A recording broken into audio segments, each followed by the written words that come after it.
Here are all the steps you're going to take if you're ready to raise a case about discrimination. Step 1, gather your receipts. I'm talking screenshots, messages, emails, journal entries. Who was there? Who witnessed it? How did you feel? What time was it? The more detail, the better.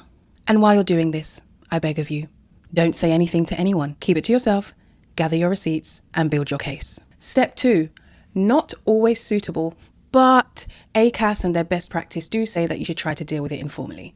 That being said, it's not always appropriate or helpful to do this when you're in a case about discrimination. So if you prefer to skip the informalities, you can zip all the way through to step 3, formally raise a grievance.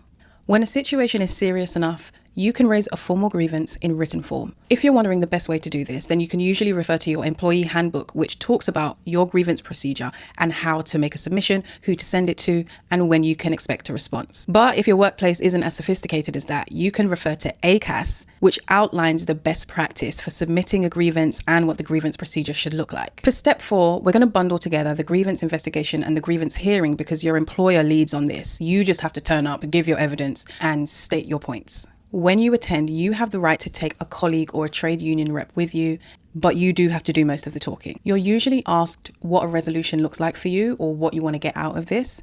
And by the end of the process, you'll be told whether or not your grievance is upheld either fully or partially.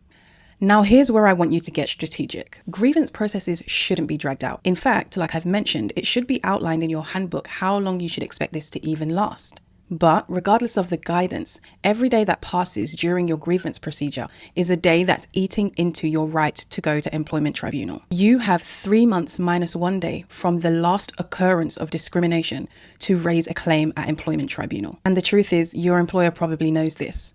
So my view is that if it's serious enough for a formal grievance, it's serious enough to immediately raise a claim at tribunal. Raising a claim at tribunal doesn't mean you are on your way to court. There are so many steps in between that you're really just getting the ball rolling. So there you have it, a brief overview of the steps you can take to raise a grievance, or if you choose to escalate it to a tribunal claim.